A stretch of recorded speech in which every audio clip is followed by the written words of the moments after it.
Welcome to you all. My name is Molly Grace Hicks, and I am a board member with Interfaith Alignment and also a member of Old Haverford Friends Meeting, which is located in the USA, in Pennsylvania, right outside of Philadelphia on Lenape land. We're very, very happy. Margaret and I and the other board members and members of Alignment are very happy to have you all here today, and some friends from that come to Alignment sessions all the time, and others who may be joining us for the very first time. Margaret and I felt that it was very important to put together this rather impromptu session of Alignment. We typically meet on Sunday evenings every week. Sunday evenings on the East Coast here in the US at 5 p.m. Eastern Time. But we wanted to put together an additional session today to create some space for collective grief, and we're grateful to those who are joining us from countries outside of the US. But it's an extremely tragic, troubling, and unsettling time here in the US. And has been for quite some time, but seems to be reaching a new level, which is frightening and angering and sad for many of us. So this is a space where we are going to share our collective grief with one another. You may or may not have heard that term before, but it really just means any loss that we're carrying together. Another term that I find useful in my work as a music therapist and a bereavement professional is ambiguous loss.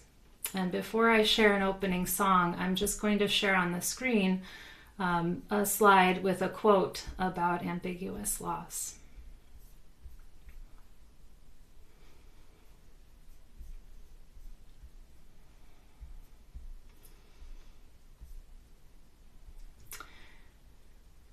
This is from Dr. Pauline Boss, who rather ironically was a professor at the University of Minnesota and is herself from Minneapolis.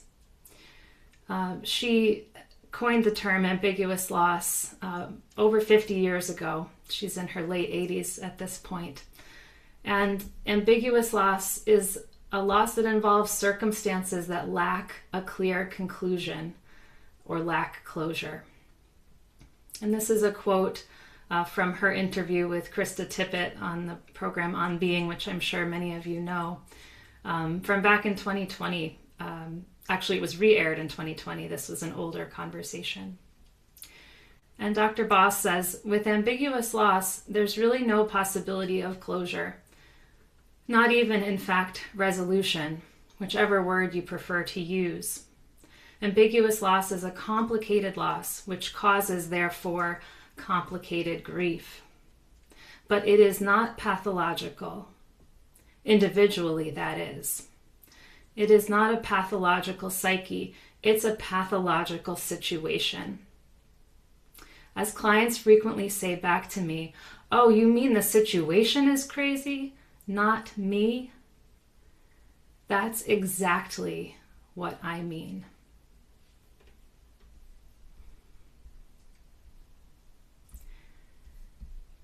So we are in a crazy situation at this time. And there have been many other situations like this, and are other situations that are similar and different around the world. What do we do when we're faced with ambiguous loss? What do we do when we're faced with collective grief and sorrow? This is a community, Alignment is a community that affirms all the different paths of communing with the divine, with God, with spirit, with what is beyond us.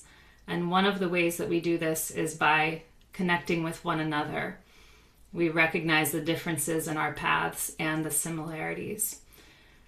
When we're facing something like this, many of us turn to that which is bigger than ourselves. So I'm going to share a song called You Hold It All. And it's by a group called the Porter's Gate. And then we have several other friends in this virtual room who are going to share. And I will definitely at least close us with one more song, depending on how much time we have. As you listen, feel free to take this in whatever way is helpful to you. You may need to cry. You may need to move your body. You may need to write. You may want to pray. Please use this time to nourish yourself and to feel the support of those here in this space together.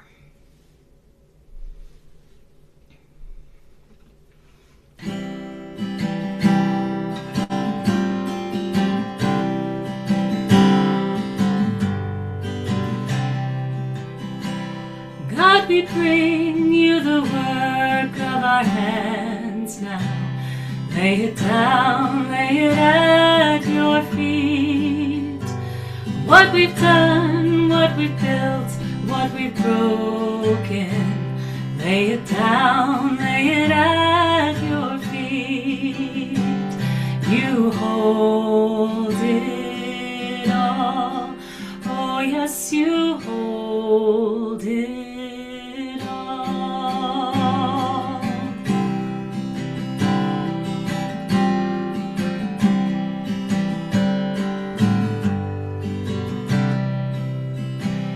Worried hearts, wearied hands, weakened bodies. Lay it down, lay it at your feet. What we've used, what we've lost, what we've wasted. Lay it down, lay it at your feet. You hold it all. Oh yes, you hold it all. You hold it all. Oh yes, you hold it all.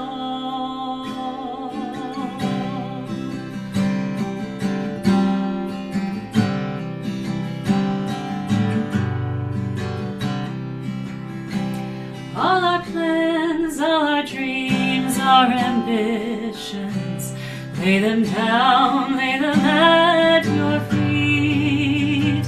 And even if nothing comes to fruition, lay it down, lay it at your feet. You hold it all.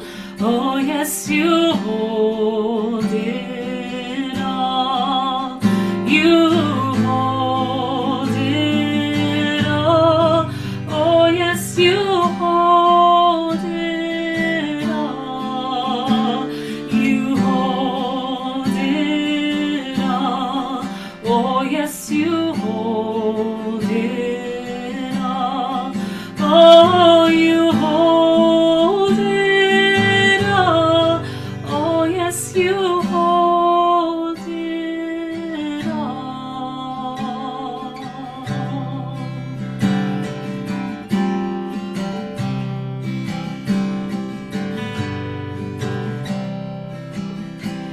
God, we bring you the work of our hands now. Lay it down, lay it at your feet. What we've done, what we've built, what we've broken.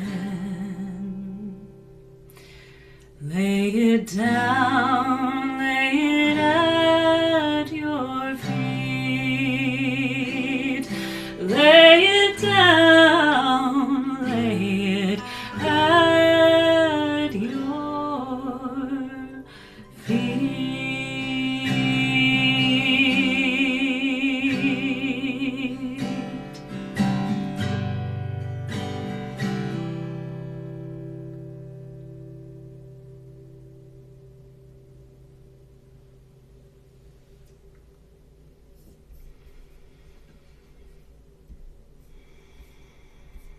I invite you all to take a deep breath, if that would be something that might help you lay it down, at least right now. So just take a deep breath at your own pace, knowing that you're doing so in community.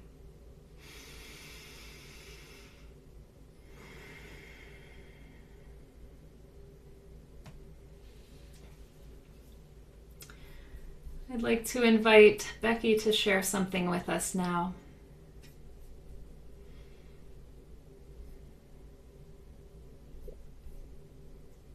Last night I had a difficult time understanding why Alex was killed, and it was kind of horrific. So I wrote this poem, and it's might not be the happiest thing for today, but it's where I am right now, and where my stomach just upset. And this is where I am. It's called Dig In Deep. Hunker down. It's snowing. I see the gentle flakes falling on the ground, covering the ugliness. I enjoy the serenity to see snow land on cracked sidewalks and messy streets. I wait to notice the tiny bird prints. This is a daydream. My sense of calm is upended by outrage, murder, and mayhem. That's all I see. And soon the plows and the shovels and the blowers will turn the snow into dirty, gross mounds of chaos. My anxiety is at fever pitch. There will be no birds, just the blood of Alex and Renee seeping into the icy streets of Minneapolis. Dig in deep to uncover the evil that has turned a winter wonderland into a dreaded existence.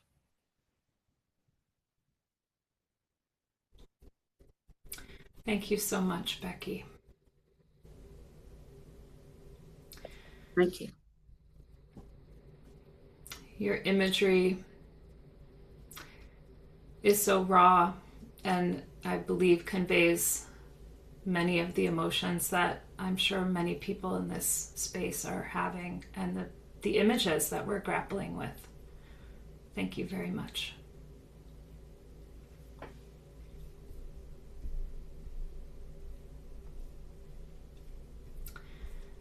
Margaret, would you like to share next?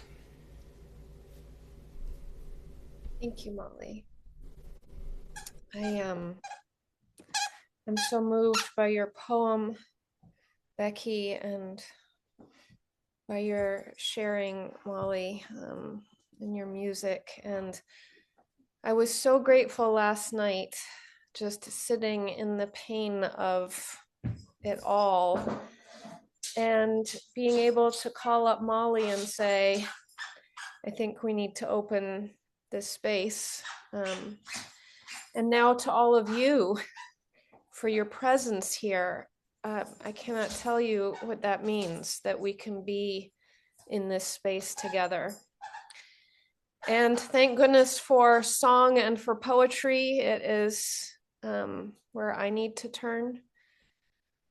And thank goodness for people like Molly who know how to hold collective grief and to share that gift with us.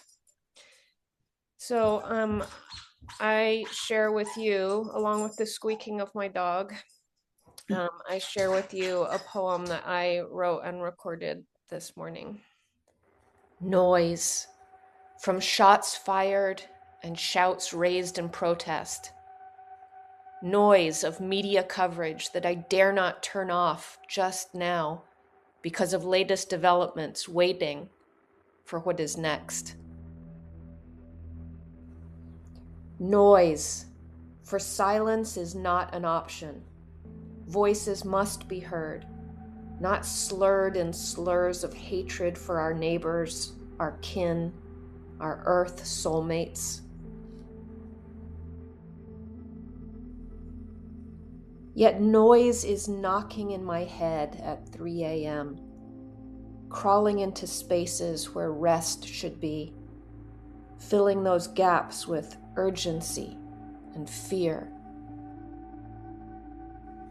So here we take the noise, the shots and shouts, and turn them into song, into sound, into prayer.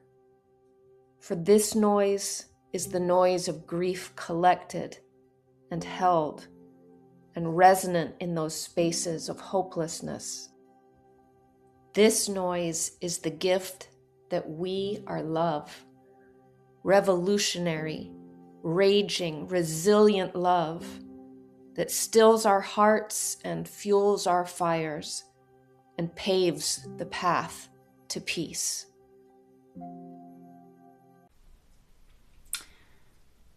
Thank you so much, Margaret. Thank you. And just thank you also to Ursula for that Yes.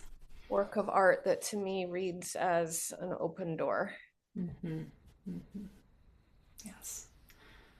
Thank you. And as you say, we are love. We are bringing our noise together for that purpose and in that spirit. And what a beautiful transformation can occur when we do that. Thank you so much again, Ursula, for that beautiful artwork.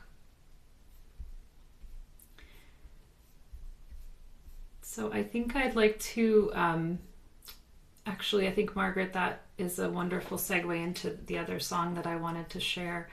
And I see a message from Janet, and then I also saw a message from Larry. So right after this song, I'll go to Janet and then to Larry.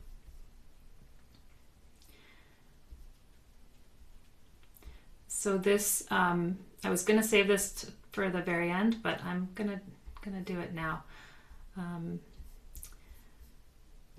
There's a song of mine that some of you know, called "We Are Bound." I first wrote it in 2014 to be a song that I used for memorial services, specifically for honoring groups of hospice patients when we invited their family members as a large group to a service in their memory. But I actually decided to rework the lyrics this morning to better represent collective grief and ambiguous loss. So this is my first time sharing this version of the song. And I'm putting the lyrics on the screen because it's really catchy. Some of you, again, already know the tune. And even if you don't, I think you might catch on to it. So please feel free to sing along, making sure that your microphone is muted. Oops.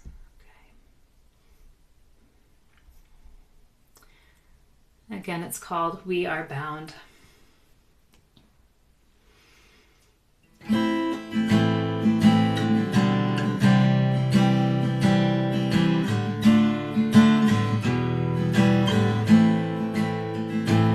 There's a cord binding you and me, linking hearts in love and peace.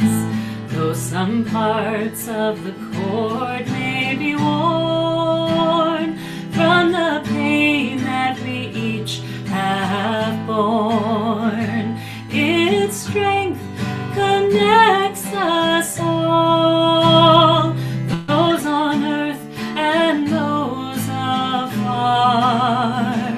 We are bound as one.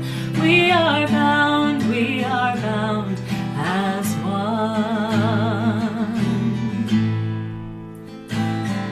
Each day we find the strength to rise, brushing tears from weary eyes.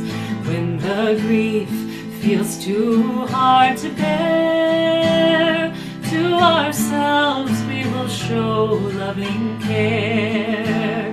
Lift your head, look through your tears, and discover that I am here.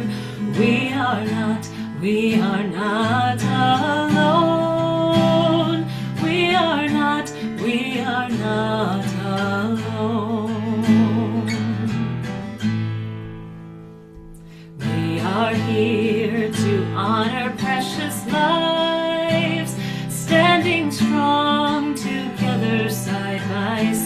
side, resisting those whose wish is to divide. We will draw our circle ever wide, and as we travel down this road, to our common chord we'll hold.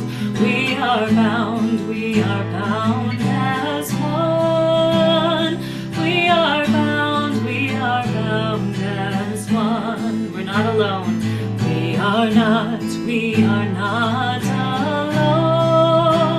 We are not alone. And we are bound as one. We are bound as one.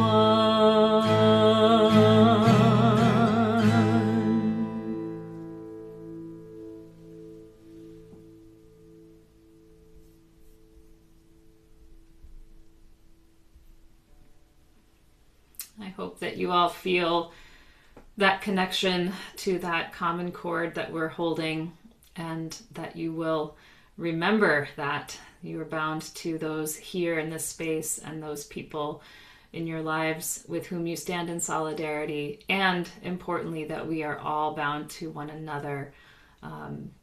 We must not be divided for the good of humanity and us all and the earth. Janet, please share. Oh, thank you. Yes, I'm Janet in the south of France, and I wanted to share these words with you. And our hearts go out to all the people of Minnesota. It's very short. O God of many names, lover of all nations, we pray for peace in our hearts, in our homes, in our nations, and in the world. The peace of your will, the peace of our need. Amen. Thank you. They're the words of a man called George Appleton that some of you may recognise. Thank you very much, Janet. We so appreciate your presence and solidarity. And that goes for all those coming from outside of the U.S. Larry, would you like to share next? I would. Would you let me share my screen, please? Oh, yes. Mm-hmm. I'll see if I can remember how to Margaret do this. has to do that. Okay. See if I can remember how to do this. All right, here we go. Let's see if this works. See a picture of that young 5-year-old? Yes. Yeah. I was reading Diana Butler Bass's post on Substack this morning, and interestingly, she started off with the lectionary scripture for those of us that follow the lectionary, Psalm 27, and then later on came to these 3 pictures. And I have 3 grandsons, age 6, 4, and 2. And I'm blessed to be able to hang out with them. And I looked at that face and the fear that was in that face. And I saw, as I have with my grandsons many times, me holding on to the backpack. Just trying to be there as a presence, not trying to control, but just let them know, hey, I'm right here. I was really moved by that.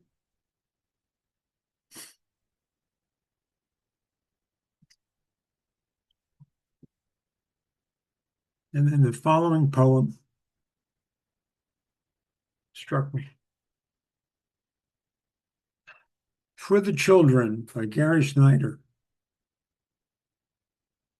The rising hills, the slopes of statistics lie before us. The steep climb of everything going up as we all go down.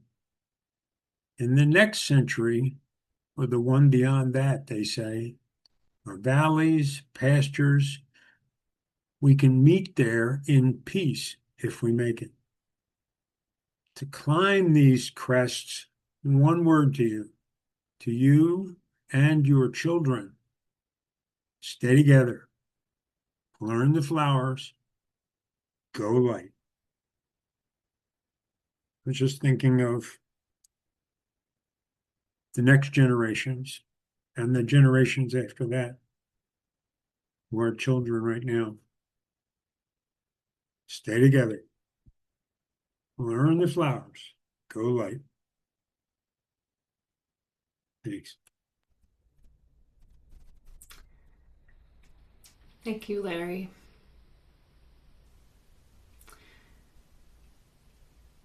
The idea of making sure that we stay together, it strikes me that we can intend to do that, and then things like abductions of 5-year-olds take place, and we have to try as hard as we can to not allow that to happen anymore, and to teach those children and young people in our care as well as we can, and protect them as well as we can, I think is the bottom line. You sharing your personal experience is so moving, because it is precisely when we connect and can truly empathize that I believe there's that tipping point for change. We must be able to see the humanity in everyone. And it's just so desperately sad to think of children being caught in the crossfire of all of this and suffering. Thank you for sharing your reflections and those beautiful words of poetry.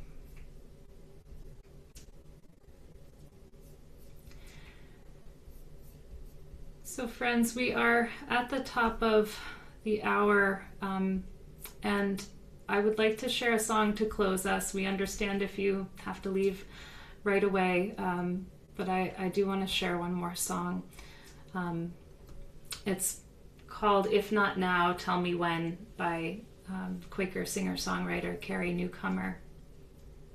And this was requested by my parents, Marianne and Drew, who are here. And it's one that we actually played at Old Haverford Friends just a handful of months ago during a community vigil called the Vigil for the Vulnerable. And Rabbi Shelley, who's also here, of Or Zarua, and Old Haverford, together as two congregations who share a space, hosted that particular vigil, and we sang this song together. So it feels appropriate to end this time with this song as prayer. If not now, tell me when. We may never see this moment or place in time again. If not now, tell me when. This is the time for peace. This is the time for change.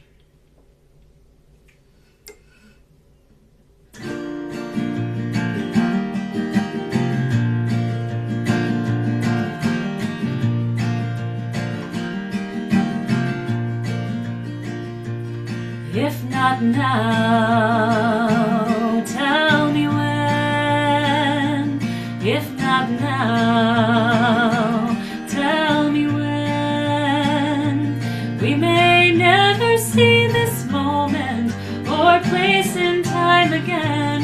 If not now, tell me when.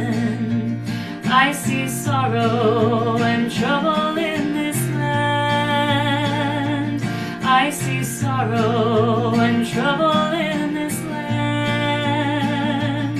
Although there will be struggle, we'll make the change we can. If not now, tell me when. If not now, tell me when. If not now, tell me when. We may never see this moment or place in time again. If not now, tell me when. I may never see the promised land.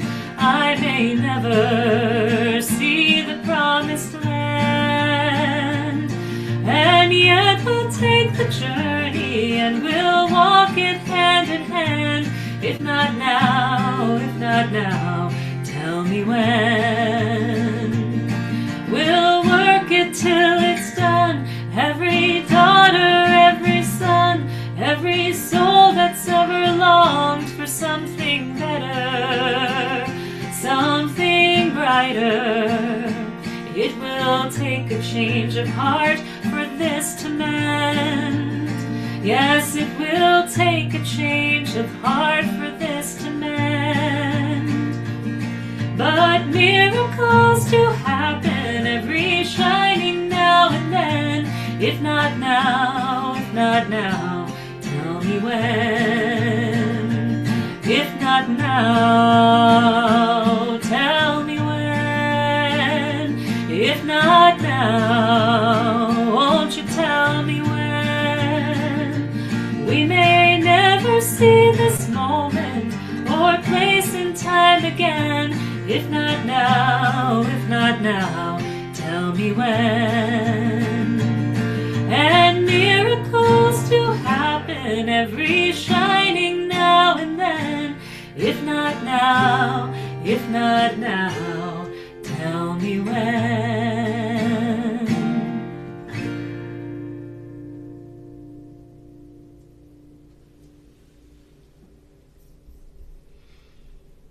Thank you, friends. It really has been heartwarming to be here with each and every one of you. And Margaret has put in the chat that we are at this same Zoom link every Sunday. And I'm going to just put the website in the chat as well. You can also sign up for our newsletter if you're interested.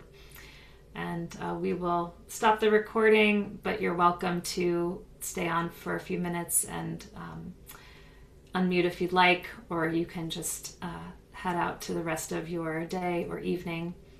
Thank you once again for supporting each other and being with us in love and prayers and peace.